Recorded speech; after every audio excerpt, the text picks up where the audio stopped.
Three, two, one. Hey yo! Welcome back to another episode of the ArtsBlock podcast. I am your host, Eric Curry III, and today, ladies and gentlemen, we got my dog on the podcast. Look, he's gonna be real humble and modest. I'm gonna be the one to have to hype him up. But this is the dude that really got my acting career started. He took a chance on me. I was just a little kid, didn't know nothing about acting. He just he just threw me out there. But everything I owe to him, I will forever be indebted to this guy, my big brother. Give it up for Jimmy Jenkins, everybody. Give it up. Big applause. Thanks for having me, man. Thanks for having me. Thank you. How are you doing today? Man, I'm doing great, man. I'm doing really, really great. Feeling good. Been busy today, getting some stuff going. Got a lot to do this evening, man. But I'm proud of you, man. It's so good to see that you got your podcast, man. And I'm a guest on your show.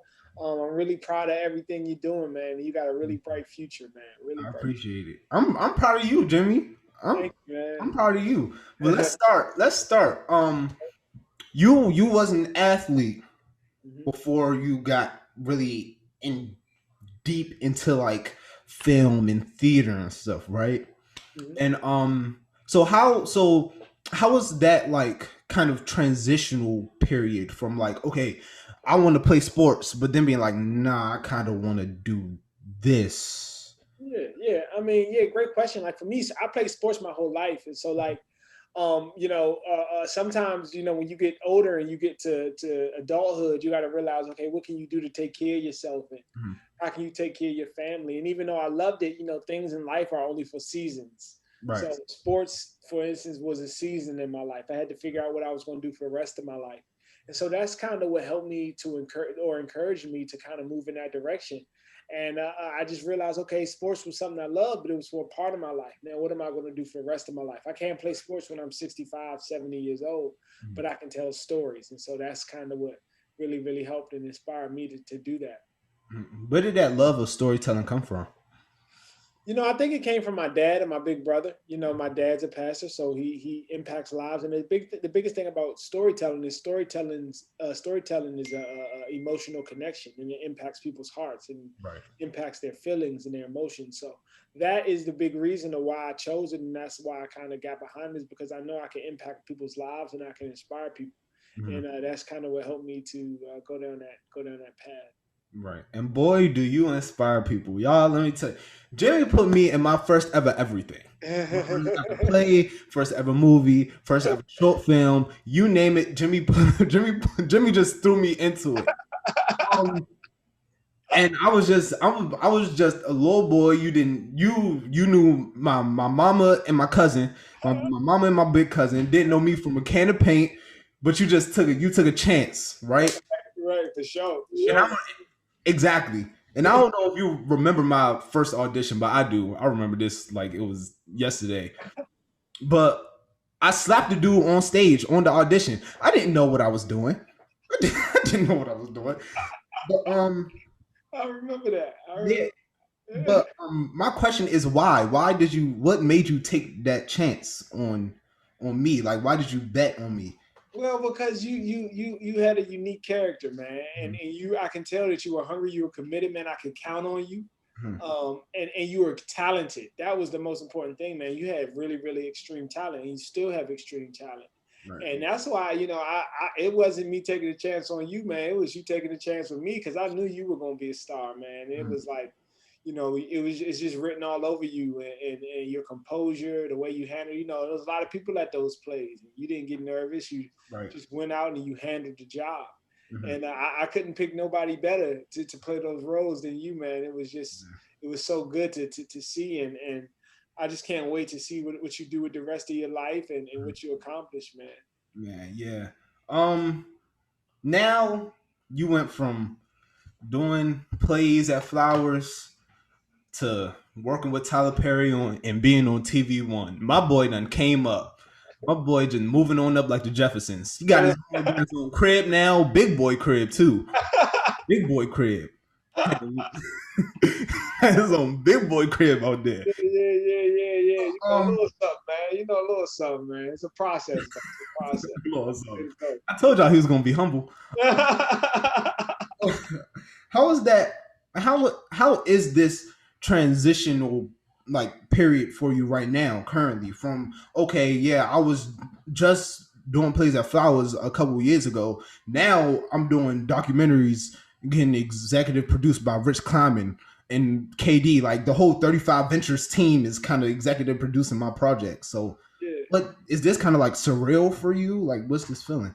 Yeah, no, it's a great feeling, and it's always good to kind of work on major projects and be connected to some great people. And it was also a good experience for me to kind of work with them. And it's not really surreal. It's more like, I've been dreaming about this for so long. And when you dream about something a lot every single day, eventually it's got to come true if you believe it. So, if anything, I'm just doing what I've been seeing. And the transition is just like, hey, look, you got to keep elevating in life. You can't go backwards. You got to figure out how to get better and how to improve. And that's what my focus is every day, is to get better, make daily deposits into your life, daily deposits into your craft, daily deposits every day. And before you know it, if you give yourself daily deposits every day, man, you look up and you'll have a nice support. You have nice backing, and you'll be able to do what you want to do.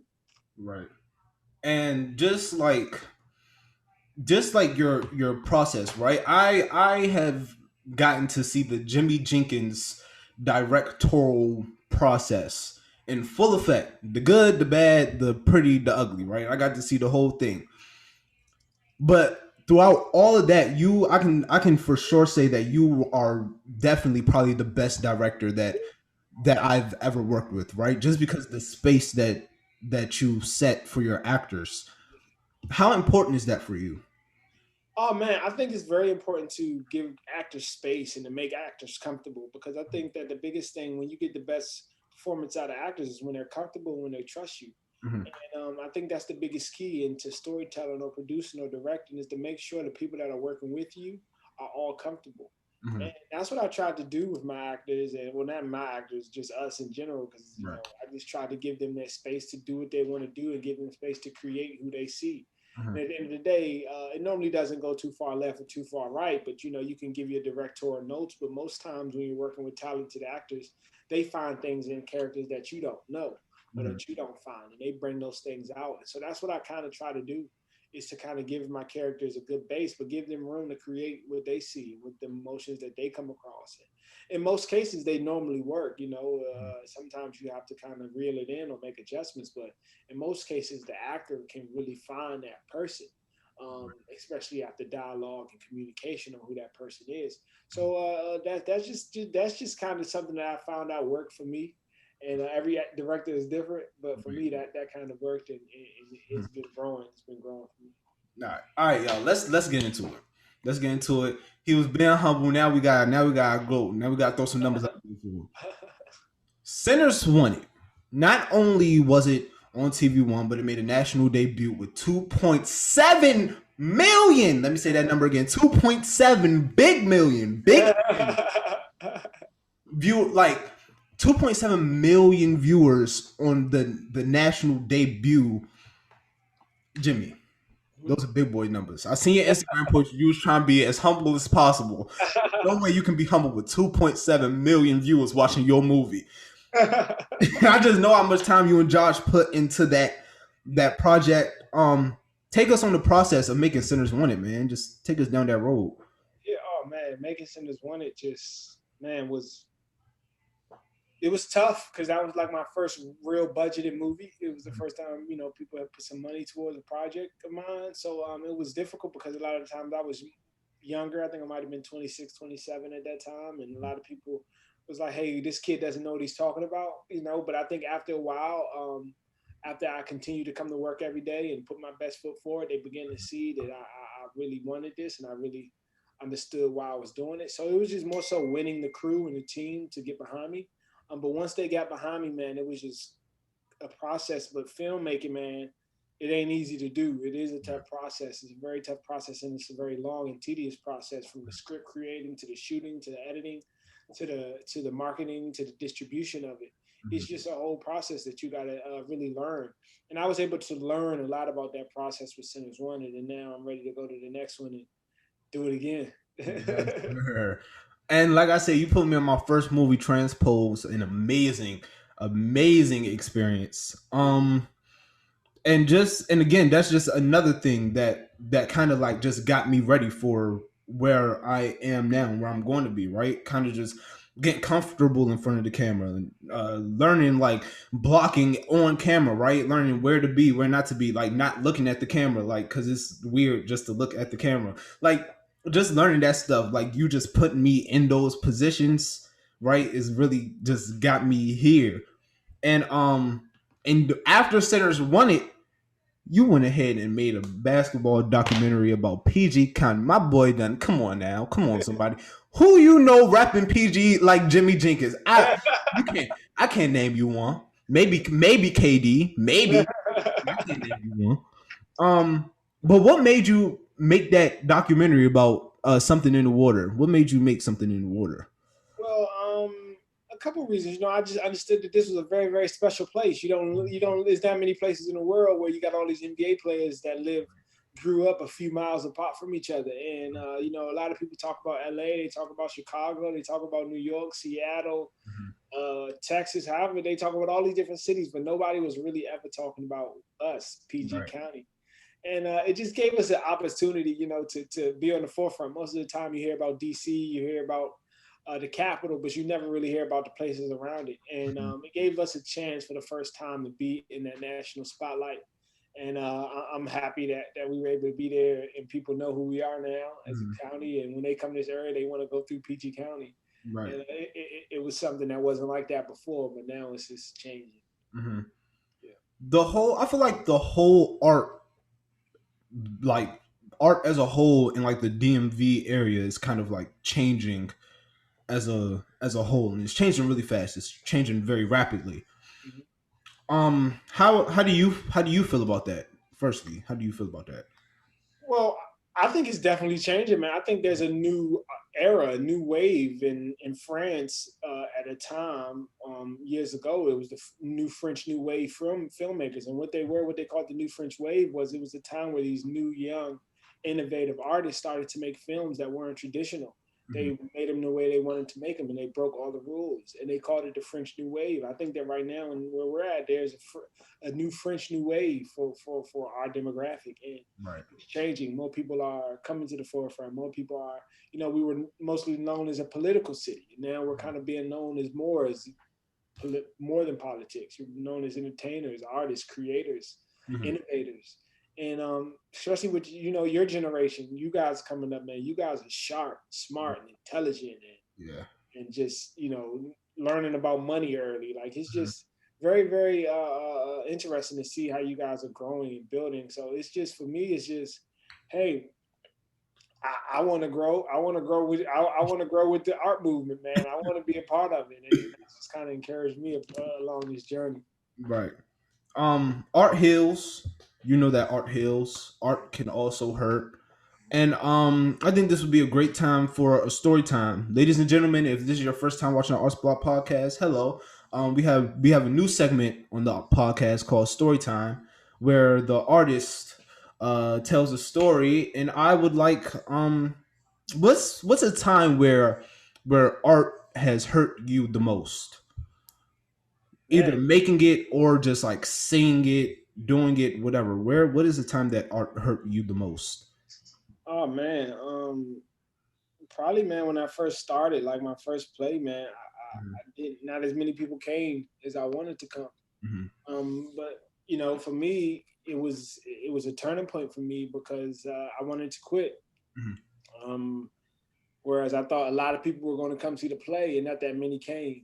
And being a creator, you're going to have good days and you're going to have bad days. You're going to have a lot of bad days. You're going to have a lot of them. You're going to have some really, really good days that outweigh the bad days, but a lot of times you deal with doubt. You deal with, are you good enough? Are you talented enough? Are you ready? Are you this? Are you that? And at Right. some point in life, you got to just say, hey, look, shut up. I'm going to do this and I'm going to keep moving. And that's kind of what happened with me. I just had to say, hey, look, all right, this hurts. Nobody came. The amount of people I wanted to come didn't come. I looked at it, maybe it was like 10, 12, 15 people. Mm-hmm. And I'm like, man, people really aren't, seeing my stuff. But, I just went back to work. I said, I'm not going to quit. I'm going to write it again. And it turns out like, now millions of people watch my stuff, man. To where 10 years ago, 8 people, 9 people, 15, 20 people were coming to my shows. Yeah. And I'm seeing in an article that you said that it's about time. Like people will say that you just popped up out of nowhere, like you was overnight. But for you, like it's about time that this happened, right? Yeah. Um, are you still in that like, oh, it's about time mode, or are you still in like, okay, the it's about time happened, now it's time, now like we're in it? Yeah. I think that now the time is coming. I Mhm, still think I'm still getting there. I'm not where I want to be or where I mhm, need to be. Um, I think that I'm just now starting to scratch the surface of where I should be going. mhm, And so it's a long way to go. And it's like I said, it's just about making daily deposits mhm, every day making those deposits, every day growing and getting better and becoming who I want to be. mhm. You say you're not where you want to be, right? When it's said and done, where do you want to be? Like, where is that? Man, I want to be able to say I use my gift to the best of my ability and I impact lives. That's all I care about. I don't, I want to be the best person I can be. I'm not trying to be better than Spike Lee or better than John Singleton or better than Martin Scorsese. I just want to be the best me, and I want to make an impact on the world. Like I just want people to know I lived here. I did something with my life. And I want to have something that people can remember me by, and that's my big goal, and just to kind of live life to make an imprint on it and have people know that I was here, man. That's my big thing. Yeah. You and you went down to Atlanta for some time. Mm-hmm. Work with Tyler Perry alongside Tyler Perry at Tyler Perry Studios. How Yeah. was that experience? What was that for you? Oh, working with Tyler Perry was great, man. You see how hard he works, man. He's the first one there and the last one to leave. Mhm. So working with him was just motivation for me to really get out there, lock in, and take it to the next level. Right. It's the real deal out there, though. Man. It's the real deal. So it was one of the best experiences for me, and I Mhm. learned so much. And I'm just thankful I had the opportunity. Okay. Did you learn how to do wigs on? Is that something that you learned while working with Tyler Perry? No, I wasn't privy to that task. That wasn't my job. Okay. Okay. Just asking. Just asking. That wasn't my job, man. Somebody's job, it wasn't mine. Okay. Cool. I was just asking.